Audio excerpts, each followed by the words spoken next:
प्रिय भाई और बहनों, प्रिय ईश्वर के अति पवित्र नाम से यह कार्यक्रम में आपको हार्दिक स्वागत है।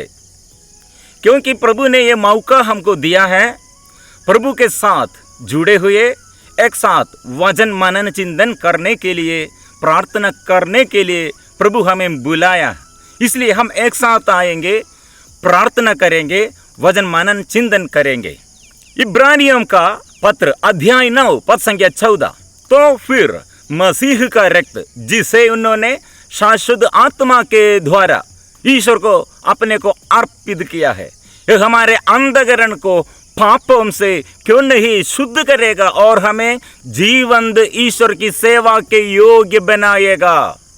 यह वचन में एक महत्वपूर्ण बात लिखा है। यह हमारे जीवन में अनुग्रह का स्रोत के बारे में बताया है। यह अनुग्रह का स्रोत प्रभु का रक्त है। हमारे अनुग्रह का माध्यम यह है। इसलिए यह रक्त हमें, यीशु का रक्त हमें बचाया है, पापों को क्षमा दिया है और पाप बंधनों से हमें छुड़ाया है, श्राप से, अभिशाप से हमें मुक्त कर दिया है, स्वतंत्र किया है।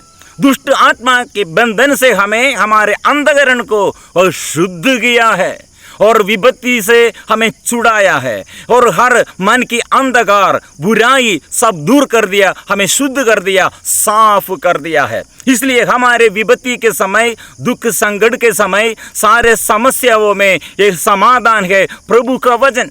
हमारे आगे प्रभु का वचन है। इसलिए हम यह वचन में दृढ़ विश्वास करना, यह वचन में हम विश्वास करना, यह वचन दावा करते हुए हमारे जीवन में अनुग्रह प्राप्त करना। क्योंकि यह वचन में एक वादा है, वादा प्रभु का रक्त है। क्योंकि यीशु ने कहा है, अपने शिष्यों से यह कहा है, यह मेरा रक्त है, नया विधान का रक्त। यह रक्त अनेक बहुतों के पापों के क्षमा के लिए बहाया जा रहा है। यह वचन में प्रभु यीशु का बलि और पवित्र लहू का अधिकार और आधिपत्य के बारे में वचन परामर्शित किया है। इसलिए यह वचन हम स्वीकार करना है, उसका आधिपत्य हम स्वीकार करना चाहिए। यह वचन में ये 2 भागों में, पहला भाग में हम देखता है यीशु का मृत्यु, यीशु बलि चढ़ाया है, खून बहाया है, यह आत्मा द्वारा किया है।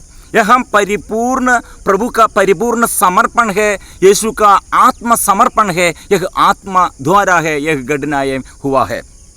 दूसरे भाग में यीशु की मृत्यु के बाद हमारे जीवन में पुनर्निर्माण, हमारे अंतःकरण को वह पवित्र करते हैं, शुद्ध करते हैं। और पहला भाग में खून बहाया, दूसरा भाग में वह खून से हमारे अंतःकरण को शुद्ध करते हैं, हमारे मन की बुराई, बुरी आदत को, अंधकार को साफ करते हैं।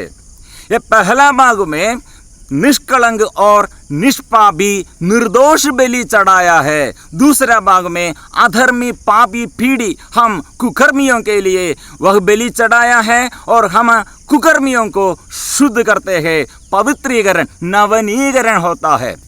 इसलिए यह हमारा आनंद है, यह हमारा गर्व है। क्योंकि हम पापी थे, पाप के नाथे हमें छोड़ते नहीं, हमें त्यागते नहीं, हमें तिरस्कृत करते नहीं है। इसलिए यह हमारा आनंद है और गर्व है, यह हमारा सफलता है, यह हमारा हिम्मत भी है।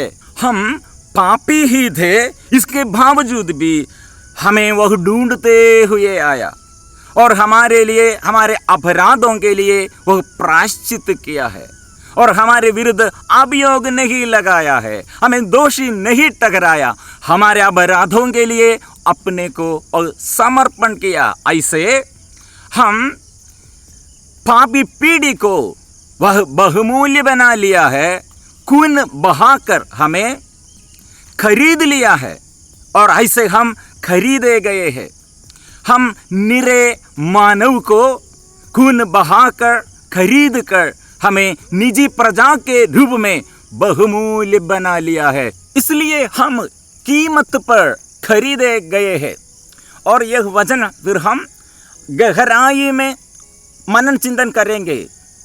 यीशु ने बलि चढ़ाया, खून बहाया, यह आत्मा द्वारा किया है। आत्मा की प्रेरणा, आत्मा से आविष्ट होकर शक्ति और सामर्थ्य धारण किया है, आत्मा से संबंध हो गया है। इसलिए यीशु ने अपने जीवन में तन मन घोर अत्याचार सहते हुए और भारी बोझ उड़ते हुए जीवन में दुख, संकट, अपमान और निंदा वह सब सहन ले लिया है। वो मृत्यु के दंड को और मृत्यु को नहीं डर गया, मृत्यु के दंड से नहीं भाग गया। यह आत्मा से किया है और मृत्यु तक पहुंच गया। फिर बल, प्रभु ने ये बल प्राप्त किया है, मृत्यु से पुनर्जीवित किया है, तीसरे दिन मृत्यु से जी उड़ा है। यह आत्मा की शक्ति है। इसलिए हमें बचाने के लिए वह खून बचा कर रखा है। हमें बचाने के लिए यह खून, आत्मा हमें शुद्ध करते हैं। यह खून हमारे जीवन में शक्ति है और स्रोत है, अनुग्रह का स्रोत है। यूहन्ना का सुसमाचार अध्याय 15-13। इससे बड़ा प्रेम किसी का नहीं कि कोई अपने मित्रों के लिए अपना प्राण अर्पित कर दे। अपना प्राण प्रभु ने अर्पण किया है मित्रों के लिए। अर्पण किया मतलब जीवन अर्पण किया, मतलब अपना शरीर का रक्त पूरा हमारे लिए बहाया है। इसलिए हम इसमें ध्यान दीजिए। रक्त, बिना रक्त बहाकर बलि परिपूर्ण नहीं है, और बलि नहीं है तो बलि अर्पण समर्पण नहीं करते हैं तो पाप क्षमा नहीं है। इसलिए पाप क्षमा के लिए बलि चढ़ाया है, बलि में रक्त बहाया है, हमें शुद्ध किया है। इसलिए सब लोग आइए, प्रभु के ये खून के बलि के योग्यता द्वारा हम अनुग्रह प्राप्त करने के लिए, ये शक्ति स्वीकार करने के लिए, ये शक्ति और आधिपत्य अधीनता स्वीकार करने के लिए एक साथ आइए। वह खून बहाया है। ये सिपाही लोग, सैनिक लोग कोड़ों द्वारा प्रभु के शरीर में कितना मारपीट दिया है, घोर अत्याचार। वह मार खाकर अपने शरीर में कितना ये घाव पहन लिया है। उसके शरीर में हर एक जख्मों में से खून बहते रहे हैं। यह खून हमारे हर एक पापों के प्रायश्चित के लिए बहाया है। इसलिए हमें शुद्ध किया है।